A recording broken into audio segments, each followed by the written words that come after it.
Nosotros somos del Instituto Argentino del Petróleo y del Gas. El IAPG es una asociación civil sin fines de lucro que planifica, organiza y gestiona un montón de actividades relacionadas al petróleo a nivel país y con cierta injerencia también a nivel internacional. Dentro del IAPG, nosotros somos del grupo de recuperación mejorada de petróleo o recuperación terciaria y les vamos a brindar esta charla llamada al subsuelo como fuente de energía, hablando de hidrocarburos, y vamos a hacer una introducción a lo que es la recuperación terciaria de petróleo. La recuperación terciaria del petróleo es una de las técnicas que es para recuperar el petróleo, de las cuales nosotros somos especialistas y trabajamos en esta. Se llama terciaria, pero también existe la primera y secundaria, en la cual hemos trabajado también nosotros. Algo importante para rescatar es el objetivo que tiene la charla. Estas charlas las estamos dando a varias universidades. Quiero comentar que más allá de la ingeniería que ustedes estudien, puede ser ingeniería civil, electrónica, industrial, química, mecánica o alguna ciencia o lo que hayan estudiado, el rubro de la industria petrolera es muy amplio, muy interesante y puede abarcar cualquier tipo de especialidad. Mismo nosotros, que trabajamos en operadoras o en empresas de servicio o en consultoría, venimos de distintas ramas de estudio dentro de las ingenierías o ciencias y trabajamos con pasión dentro de lo que hacemos y desarrollamos. Así que muchas gracias. Vamos a dar comienzo a la charla. La agenda es la siguiente. Sepan que por el chat ustedes pueden hacer las consultas que quieran, que vayan haciendo, se les vayan surgiendo, y luego en unos 50 minutos aproximadamente vamos a responder las consultas y si da el tiempo también podemos abrir el micrófono como para que las puedan hacer en el mismo momento. Así que damos comienzo. Voy a apagar mi cámara en particular y luego la podemos prender. Lo que vamos a desarrollar, esta es la agenda de lo que es la charla. Primero empezaremos viendo los principios de producción petrolera, qué es un sistema petrolero, cómo se forma el petróleo, características de un reservorio, tipos de formaciones, tenemos convencionales y no convencionales, definiciones de volúmenes, recursos, reservas, que es una palabra que se escucha en varios lados, que de alguna forma uno cuantifica acá y debajo del suelo, los mecanismos de producción, cómo extraerlos, ¿sí? El mecanismo primaria, secundaria y terciaria, del cual nosotros somos especialistas. Luego mostraremos un mapa petrolero, lo que es en Argentina la parte de energía y el desarrollo, y luego iremos a las tecnologías de recuperación terciaria. Algo de EOR o recuperación terciaria. EOR significa Enhanced Oil Recovery, que son justamente los métodos de recuperación terciaria. Mostraremos un poco en Argentina cómo es la representación en la industria, la matriz energética y el potencial que tenemos. Así que bueno, comenzamos. Lo primero que hay que saber es qué es un principio, lo que sería el principio de la producción petrolera y qué es un sistema petrolero y cómo se forma el petróleo. ¿Está bien? Para conocer cómo se forma el petróleo, existe la imagen de los dinosaurios que van formando el petróleo, eso es parcialmente y pequeño. La verdad es que se da por transformación de materia orgánica y proceso plancton y algas. Lo que va pasando es que se van sepultando capas de materia orgánica y hay dos variables fundamentales, que son la presión y la temperatura, que son las que van transformando esa materia orgánica a lo largo de millones de años y logrando el hidrocarburo. El hidrocarburo puede ser petróleo o gas. La fase de la transformación son la diagénesis, donde hay una etapa de reorganización celular en la cual se va transformando primero en querógeno, después la catagénesis, donde esta transformación del querógeno se va dando a hidrocarburos líquidos y gases, la metagénesis, donde empieza a actuar más la temperatura y se forman gases, y es la antesala al metamorfismo, donde se terminan formando los hidrocarburos. Por lo tanto, lo que ahora buscamos es el sistema petrolero. El sistema petrolero es lo que todo petrolero o persona que trabaja en esta industria busca y a partir del cual podemos extraer el hidrocarburo. Ahí tiene una definición dada por una universidad mexicana, pero me gustaría decir que es un conjunto de procesos y de elementos. Bien, estos que están acá en este cuadro azul tienen como sistema petrolero lo que es la roca generadora, proceso de migración, roca reservorio, trampa y sello. Eso es lo que se necesita. A nivel proceso, ustedes tienen la roca generadora, que acá la tengo representada en gris, que es donde se generó el hidrocarburo. Esto es muy poco permeable y ahí es donde se forma, ¿bien? Luego hay un proceso de migración donde, por un fenómeno de transporte, el hidrocarburo viaja, se transporta, ¿bien? Y llega a entramparse en lo que es, gracias a una roca sello, ¿está bien? Que es algo mucho menos permeable, en la cual ya no puede transmitirse ese hidrocarburo. Entonces, lo que tengo es la acumulación acá de hidrocarburos, acá representado en negro el petróleo y en rojo el gas. Con todos estos sistemas, con todos estos elementos y procesos, tengo el sistema petrolero. Y ahí es donde vamos a actuar nosotros o debemos encontrarlo.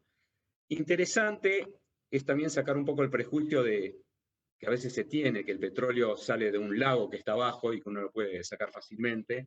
Y no, fíjense que estos son testigos corona, que uno perfora el pozo y puede sacar muestras de roca, para que vean que, imaginemos acá, por ejemplo, podría haber poros, espacio poral donde se encuentra el hidrocarburo. Ven que visualmente es algo bastante compacto. Sin embargo, esto es poroso y de ahí sale el hidrocarburo. Esta es una muestra con la que he trabajado, que está en Chubut a 1820 metros de profundidad. Es solo un ejemplo de lo que es esta corona. Entonces, como reservorios, hay dos tipos, el convencional y el no convencional. El no convencional es más complejo de sacar, de extraer. Este convencional es el que les mostraba antes, ¿bien? Con el sello acá. Y después tiene el no convencional, por ejemplo, este es un Thai gas. Un Thai gas es una arena de muy baja permeabilidad donde hay gas. Y este que tiene mucha fama hoy en día, que es el no convencional tipo shale. En Argentina tenemos a Vaca Muerta. Esto es muy poco permeable y justamente se perforan pozos y lo que hay que hacer es fracturar en forma agresiva, fuerte, con la metodología de fracking, como para poder sacar el petróleo que hay en esos poros de esta zona terriblemente y altamente poco permeable. Ya que le mostré las formaciones, vamos a hablar un poquito de las características. Tiene un reservorio. Esto es una muestra de lo que, de este triángulo, ¿sí? Lo que da, si uno va hacia la base, justamente dan lo que serían a mayores costos de lo que es la extracción de esto, tanto a nivel de lo que es el fluido, como a nivel de lo que es la roca. Fíjense, estas son arenas de una calidad alta, media. Fíjense que es una roca madre, o shale oil, que es lo que les mostraba que había que fracturar fuertemente. Esto es una muestra de roca de gas, de shale gas, ¿de acuerdo? Y acá, bueno, como para que tengan un poco la imagen de lo que puede llegar a ser un petróleo negro pesado, también bastante difícil de extraer, en el que hay que usar alguna metodología de terciaria muchas veces.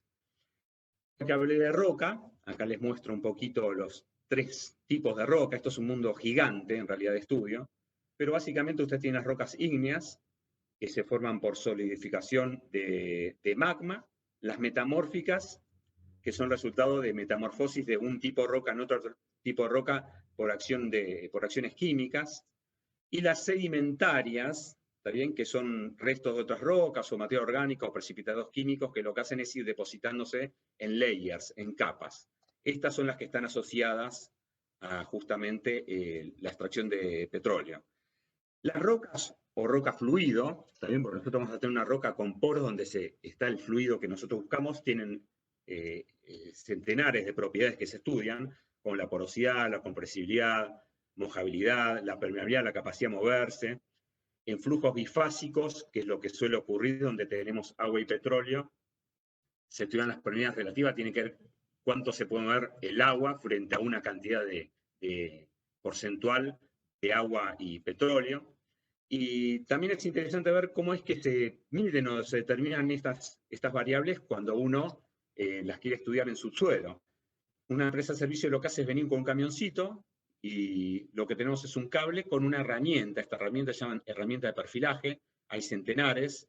Acá, por ejemplo, hay es una forma de representarlo. Hay eléctricas, radioactivas, sónicas. Lo que hacen es emitir, es una fuente de emisión electromagnética o radioactiva que interactúa con la roca o con los fluidos y luego tiene una respuesta que uno mide o mide respuestas de la roca, como por ejemplo el potasio es radioactivo y eso se mide. Hay resonancias magnéticas nucleares, ondas sónicas, que también se ve su respuesta. Con esto se pueden calcular porosidades, densidades, qué tipos de fluidos hay. Imagínense, un agua salada tiene una resistividad diferente que un petróleo. Eso también determina tipos de fluidos. Se pueden detectar permeabilidades. Se puede sacar una infinidad de cosas. Este mundo en particular, uno se puede meter en el rubro solamente para especializarse en esto que es enorme. ¿Está bien? Acá muestro, como para que tengan una idea, esto es una arenisca de buena porosidad y permeabilidad, ¿está bien? Como para que tengan una idea de en un barrio electrónico qué imagen tiene. Y esto, esto es aumentado, esto es un corte delgado de una arenisca con buena permeabilidad. Porosidad, como para definir algunas de las variables fundamentales que nosotros vemos en la porosidad, se entiende que es la fracción de volumen que hay dentro de la roca en el que puede haber contenido fluido, la permeabilidad es la capacidad de moverse. Mojabilidad tiene que ver con la preferencia un sólido tiene a mojarse, por ejemplo, al petróleo o al agua. Acá pueden ver las coronas que antes les mostraba, con pequeños plugs o testigos que se sacan, en los que se envían al laboratorio y se hacen estudios de saturaciones, permeabilidades, tipos de rocas, mineralogía, un montón de cosas que con el laboratorio después me permite tener caracterización de lo que tenemos en el subsuelo. Como propiedades, hay dos variables fundamentales que les comenté en la formación misma del hidrocarburo, que son las presiones y la temperatura. La presión, se toma una referencia a presión estática, que es una columna de agua a cierta profundidad. Esto lo habrán visto en alguna materia de hidrostática. Es la densidad por la aceleración y la gravedad por la altura de agua, ¿está bien? Y eso se considera como la presión hidrostática normal, y uno encuentra el reservorio, cuando lo va a explotar, lo puede encontrar sobrepresionado o subpresurizado. Eso da para que uno ataque al reservorio con distintas técnicas o con distintas formas de presurizar o distintas consideraciones. Y otra muy importante es la temperatura. Un gradiente típico de por ejemplo, 3,3 grados centígrados cada 100 metros. Es muy importante la temperatura, en particular para nuestra especialización de recuperación terciaria, donde meteremos algunos polímeros, por ejemplo, y esos polímeros tienen tolerancia a ciertas temperaturas, se rediseñan polímeros para ciertas profundidades donde hay más temperatura, o se degradan, entonces hay que ir a otro polímero. Es una de las variables, estas dos variables son fundamentales para la formación del petróleo y para la explotación del petróleo y diseño de todas las tecnologías que uno considere. En cuanto al petróleo, para que tenga una imagen, ven que puede ir de uno muy viscoso, este quizás el que está más en la cabeza de varios, y este es un petróleo liviano. Esta es una definición de una asociación de geólogos norteamericana. Es un hidrocarburo. Ustedes son ingenieros o por recibirse ingenieros, así que no les voy a mencionar que es un hidrocarburo, más que una composición de carbono e hidrógeno. Es interesante ver las densidades que tienen de tipos de crudo. Ven que hay algunos muy pesados, ¿está bien? Con densidad mayor al agua, pero por lo general lo que van a encontrar son petróleos con densidades menores a 1. Esto que aparece acá es el grado API, que es el American Petroleum Institute, que lo que da es una idea relativa respecto a la densidad del agua, ¿está bien? Y está definido de tal forma que verán que a grados API chicos son de densidades altas, ¿bien? Y en cuanto, para mostrarles algunas densidades de petróleos nuestros, de crudos nuestros, en la cuenca del Golfo San Jorge, tienen estos tipos de crudos con estas densidades, ¿ven? Todas densidades menores a 1.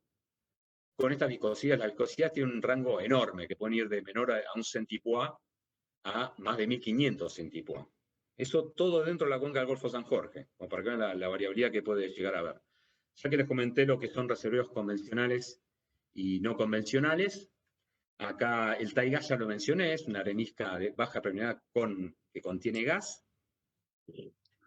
Ven el rango de permeabilidades, son muchísimos órdenes de magnitud, ¿está bien? En convencional se puede tener hasta 10 milidarcy o 100 o 1000 milidarcy, y ven que en la parte no convencional se puede llegar a estos 10 a la menos 5, es un número pequeñísimo, que justamente esto es la roca que hay que romper. Y estos son los rangos de permeabilidades para distintos campos que hay en Estados Unidos, ¿está bien? Acá menciona Estados Unidos, pero sepa que en no convencional Argentina está a nivel de gas segundo mundialmente en el potencial que tiene y cuarto mundialmente en no convencional de petróleo. O sea, hay mucho potencial. Otro potencial grandísimo es la recuperación terciaria que se está desarrollando, que justamente es la que luego comentaremos con más profundidad. Esto es importante saber cómo definimos el volumen que hay abajo del subsuelo, ¿está bien? Y le da el valor a lo que es la empresa incluso. Fíjense que uno lo que calculamos siempre es el petróleo original en sitio o gas original en sitio, que son análogos para petróleo y para gas. Es un cálculo volumétrico, cuánto hay abajo. Esto se mide en metros cúbicos, en barriles, es un volumen. Esto es lo que hay. Después lo que se puede sacar se llama reservas. Si la reserva es ese volumen, que es un porcentaje pequeño en realidad de esto, que es comercializable, o sea que bajo los estudios y los parámetros comerciales que hay y técnicos se puede extraer. Las reservas las definimos en probadas, con una probabilidad asociada del 90%, probables con una probabilidad asociada del 50% de capacidad de extracción y una posible del 10%. Y luego está recurso, que es la misma idea que reserva, pero que comercialmente hoy no tiene las condiciones. ¿Qué pasa? Lo que hoy no tiene condiciones, porque es recurso, si varía alguna condición económica o técnica o se encuentra un potencial, se puede pasar a lo que es una reserva posible, una posible puede pasar a probable, otra comprobada. La comprobada es la que tiene más chance de comercialización, ¿está bien? Y menos incertidumbre. Los recursos verán que como chance de comercialización están más bajos. Imaginemos que yo tengo un pozo que tiene una reserva de 50.000 metros cúbicos y exploto 20.000 metros cúbicos. Por lo tanto, la reserva pasará a ser 30.000 metros cúbicos.